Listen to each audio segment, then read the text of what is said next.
Hey guys, welcome back to my channel. So sa video na ito, mag-unbox at gagawa tayo ng quick review dito sa HDMI KVM switch 2-in-1. Tara, simulan natin. May kasama na pala tong dalawang HDMI cable.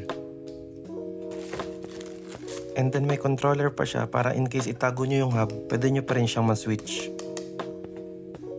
User manual, HDMI cable ulit, and then Type-C to USB-A. And then Type-C to USB-A ulit. At yung mismong KVM.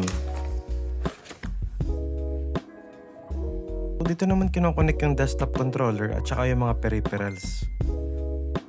So dito naman yung para sa power supply and then display and then yung dalawang computer. May footpad na rin siya para hindi dumulas pag pinatong sa table. So yung outer casing niya is aluminum alloy and may saktong bigat din siya.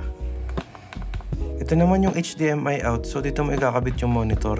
So sa mga USB keyboard mouse ko, ang nilagay ko na lang is isang USB hub at saka power supply para hindi madaming nakakabit. Ito naman yung HDMI at USB cable na galing sa computer, so dapat magkasama sila pag kinabit.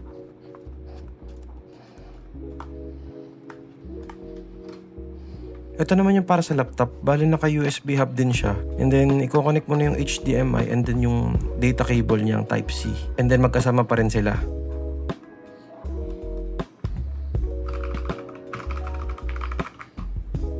Mga 3 seconds siguro yung delay niya para lumipat dun sa kabilang computer. Pero hindi na masama, sakto lang.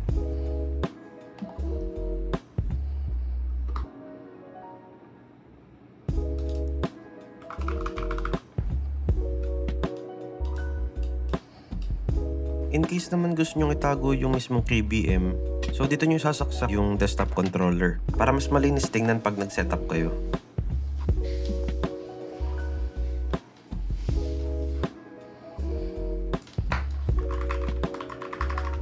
Ito naman yung supported resolution at saka yung refresh rates. So, ang masasabi ko lang, kung dalawa yung computer nyo and tamad ka nang maglipat-lipat ng mga cables, bagay na bagay sa'yo to. And take note lang na isang monitor lang ang supported nito. Kung may natutunan kayo sa video na to, please like and subscribe to my channel and hit the bell icon. Thank you!